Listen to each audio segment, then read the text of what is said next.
Hey there, it's such a nice day outside. The birds are singing and the dogs are barking that I thought I would sit indoors and instead talk you through my fixed blade knife collection.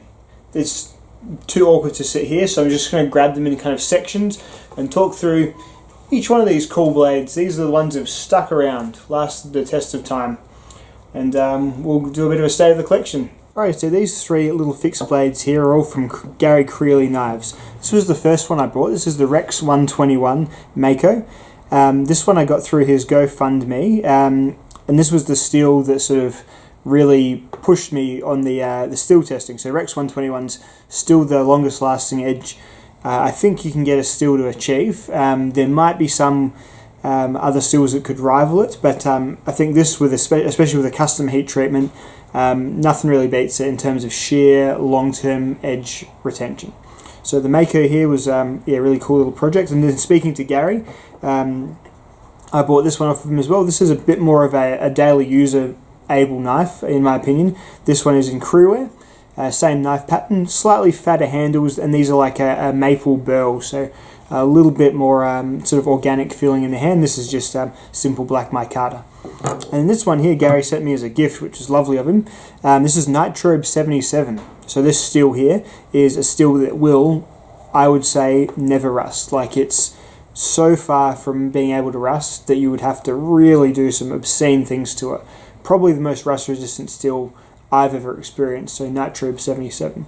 Really great little 3 blades, really good for everyday carry if you're into that like little mini sheath carry style knives.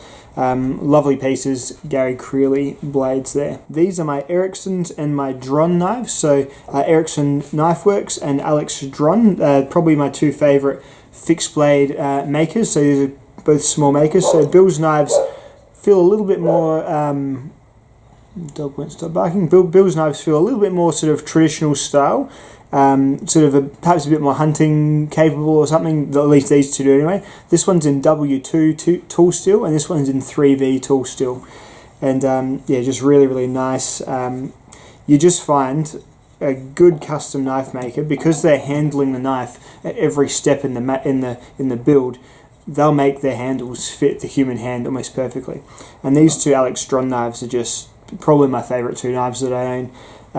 This one's in S45 VN and this one's in Nitro V, and again just getting really good results on the heat treatment, edge retention. Just lovely, and yeah, just love the shape, the way they feel in hand. Really nice knives, and all these knives cost about $180 each, so I think that one might have been about 140. That one's probably a little bit less because it was a bit more of a just built to be a steel mule, but even still, absolutely my favourite fixed blade knives, these four here, so just wonderful. This one's my Adventurecraft knife, made by Exodus Knife and Tool. Jake Beach, he runs a channel over at the Preppers Bunker Outdoors.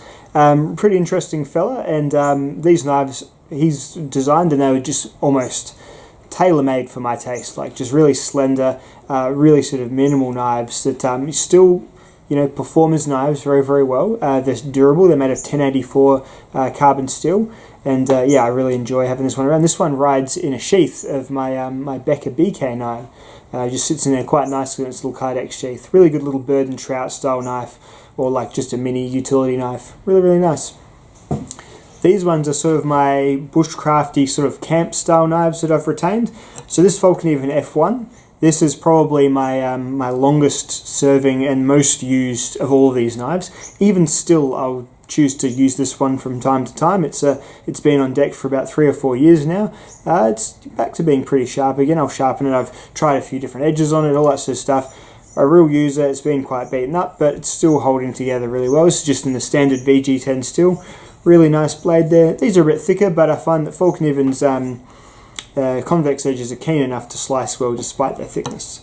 This Benchmade 3V Puko is pretty nice knife, pretty good for the price considering it is a Benchmade and it's in pretty decent materials. This is an earlier version that's in the softer 3V steel. I think they've ramped it up to 59 or 60 now. And again, this is just a really competent and capable little outdoor fixed blade knife. It's a saber grind, not a Scansy grind, but I've managed to get it cutting pretty well with my 17-degree edge bevel. Comfortable, neutral handle, pretty nice piece. And I got it at the same time as I got this Line Steel B40. Line Steel make a really good fixed blade knife. Only thing about Line Steel fixed blade knives is they usually have a crown spine, so they're not going to do your sort of standard fire steel striking. This one you can strike using this patch on the back here. And the edges are generally going to need a bit of thinning out to perform to at least my standards, which is the way I like them. So this is in Sleipner tool steel, like a diamond wood style handle, really good in the hand. I got these two at the same time. The steel lasts longer at the edge than this one, but it is a bit more brittle than this one for obvious reasons. Well, I assume obvious reasons. 3Vs are tougher still than Sleipner, especially when it's a bit softer, but this is probably my preferred one out of the two. This is the Mora Garberg. This is basically a staple bushcraft survival kind of hybrid knife. Mora's first full tang or true full tang beastie here. This has been pretty well reviewed by basically everyone.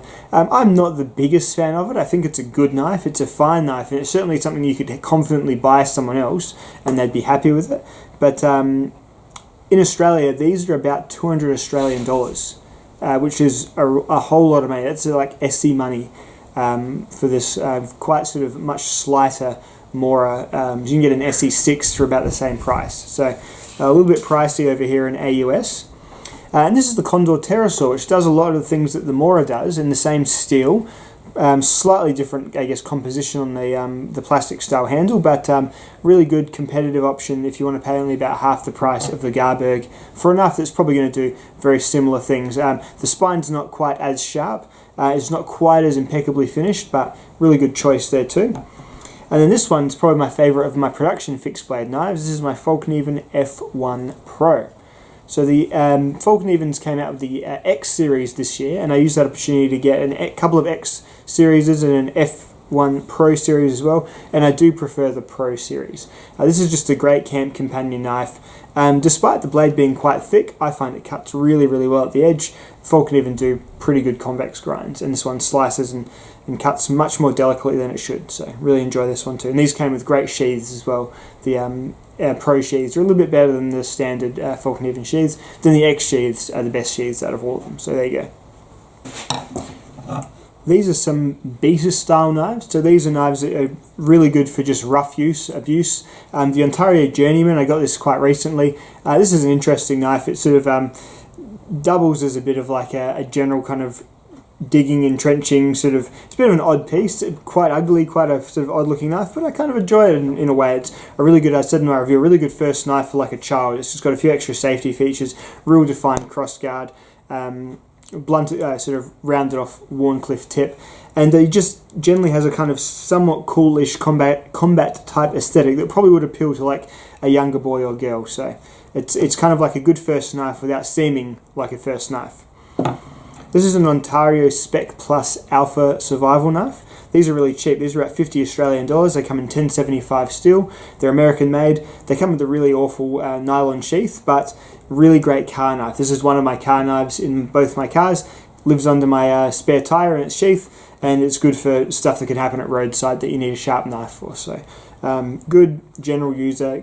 Quite a comfortable handle. You could definitely size this up to being a daily, or a more constant used camp knife for sure. These two Holtefers knives.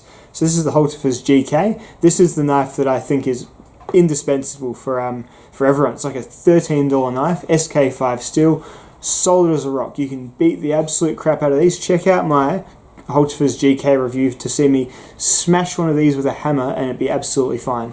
And then this is the same kind of design, but with a chisel tip. My buddy Chris sent me this one. A really cool, like, chisel. These are bizarrely handy chisel tip knives. You got quite a decent point here for doing, like, scoring and things. And then a chisel tip. Great scraper blade. Just really good hard utility blade. So, really cool. I can't remember what it's called. It's just, I think it's just the chisel knife. But yeah, Holtefers are about the same price, $13, $14. And then the Gerber Strong Arm fills the same role as this one, but in my other car. Gerber Strong Arm is like a great rough work, wrecking sort of beta style knife. One of Gerber's best blades. This is in BD Z1. One of my amazing viewers sent me this one because I was sort of bemoaning that this was an Amazon only purchase at the time. Sent me one. It was one of those things that just floors you every now and then, and such a nice thing to have done. And I hope you're doing well, old mate. I haven't heard from you for a while anyway. But there we go. Really good knife, still in the collection, staying in the collection, has done a lot of jobs for me, so excellent.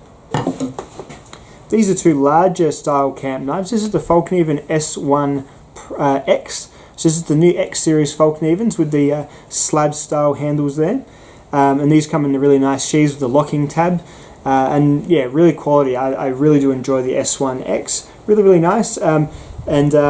Laminated COS steel. This is the black coating. I got this knife because I wanted to try this sort of DLC style black coating.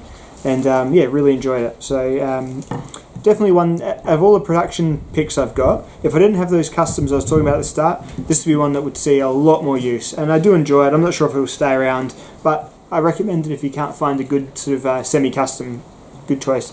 And this was the first sort of knife that started getting me on my like custom small maker batch. I'm not sure if Jimmy's still making knives, but this is a Greystone Knives camp knife. Really comfortable handle. Probably, he sent me this for testing, and when I got it in hand, I offered to buy it from him straight away and had him name a price, and I bought it. It's thin. It's in 12C27 steel, so not a revolutionary steel at all. Well heat treated though. Really great sort of. Doubles as like a camp kitchen knife, or even just a straight up kitchen knife. Excellent blade for food prep, strong enough for wood stuff, but yeah, just a really good sort of set me off a bit of a tangent. So got some good memories and good feelings about this blade as well. So these three, I guess what I'd call my tactical-ish knives. I mean, the SRK is a bit of a hybrid survival knife as well, but this is a Hogue. What's this called? The EXF02. Another Elishwitz design. This is just a little scrappy fighting tanto knife. It comes in a retention sheath. It's basically a law enforcement style knife, like a get off me last resort style tool. And I guess it would work quite well with that. My buddy Scott sent me this one along. Really nice gift of Scott, and it's in 154 cm steel. Yeah, really interesting blade. Something different to have. I don't have much like this, so I've retained it. And yeah, also just because it was a really decent thing of Scotty to send me. So I sent him a couple of things from time to time as well. But yeah, really cool. SRK, this is the newer version in SK5 steel, hollow ground, still a really robust beefy knife. These are great deals, these Recon ones and SRKs in SK5 steel.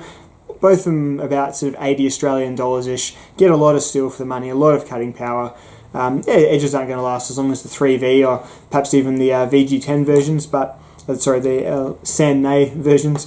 But yeah, really good blades, comfortable in hand. The hollow grind on them makes them cut so much better than that Sabre grind ever did, so I quite like that as an addition. The Recon one's a knife that I probably don't ever really have a legitimate use for, but I just think it's cool, so I keep it. So totally valid reason to keep a knife. Don't let anyone tell you any different. Okay, and these are my large survival knives. So we've got the Becker BK9 here, getting towards being like almost a machete length blade. This is just a big beefy 9-incher of a blade, 1095 steel. These Becker designs are just timeless. I don't even mind the handle slippage. Long-term use, it can get a little bit hard around the back here. That's quite a defined parrot's beak there on the back to sort of be catching onto. Secure, yes, but again, it's these big knives. I mean, what are they really for, you know? Like, are we chopping stuff really, like chopping hard things that don't just give in a couple of swipes? Because that's when it starts to test your hand. But if you're just doing some trail clearing or limbing or whatever, then for sure. Big knives like this, in my opinion, are ideal for if you need something to split wood with. And I know splitting wood's not, you know, super kosher, and people don't love to see people do it, and people think it's a bit of knife abuse, but why else, you know, blades this long, they are good for light chopping for sure. But yeah, that's when there's sort of splitting. If you need to use it as a bit of a throw or something, is where a blade this length comes along. And I kind of mainly just keep it around because it's cool. This one here is probably my favourite of the three, my favourite larger survival-ish knife. And yeah, it's just a VG10 Falkneven A2. But yeah, this is a good thing to carry. And I guess as is this as well. If you're going somewhere where you have in the back of your head, you might come across something a little bit nastier. But yeah, I mean, if you're going to fight a bear with a knife, you're probably still going to die, but you're going to have the best chance if you have a knife like this. And that's probably one of those kind of more fun things to think, not fun things, but it's when you're getting a bit far-fetched with your thoughts on why you keep your knives is where those sorts of things start creeping into my mind, at least. But yeah, I love the A2. It's just a really nice, big, hefty blade. Chops really well. It's quite thick. Good, solid knife. Expensive, though, as all these Falknevens are. And this is the A1X. So quite a new knife from Falkneven, slab handled. Despite its massive thickness, still got a really nice Falkneven edge on there, still slices paper, pretty decent at fine work, but just a little bit too heavy for me. It weighs more than both of these knives. It's just so much steel, such a hunk of steel, and the length isn't quite there to make it as good a chopper as either of these. So just interesting. Not sure if this will stick around, but I've enjoyed having it and testing it out and having a look at it anyways as I navigate my way through this knife sickness.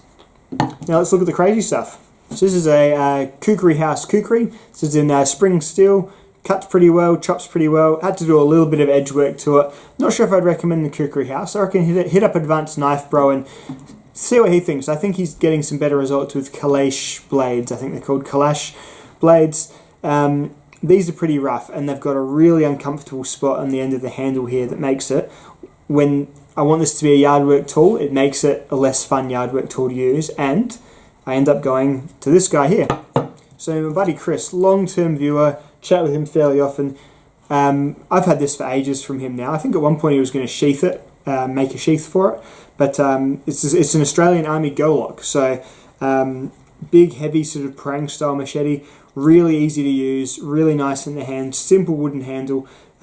That's nice. It's a good rest there. It doesn't hurt your hand like the Kukris does, and it's super capable bush tool, and you can see why these are somewhat military issued. I'm not sure if they still are, but really good clearing tools. I don't know the brand, I don't know the maker. If you do, chuck it in the comments below. I think it's just made out of some kind of spring steel, probably very similar to the Kukri there, but yeah, nice, hefty. It's a thick machete, it's a hefty machete, but it's a damn good one. And lastly, my buddy Jeff sent me his shoe, CRKT, his shoe. This is basically a short sword, so it's got like the ray skin manta wrap. It's a YK5 steel, so it's a non-stainless tool steel, probably fairly similar to like a 1075 style impact steel. And yeah, this is relatively sharp at the moment. This is just for fun. Like every now and then I'll do a video montage where I'll cut something up with it.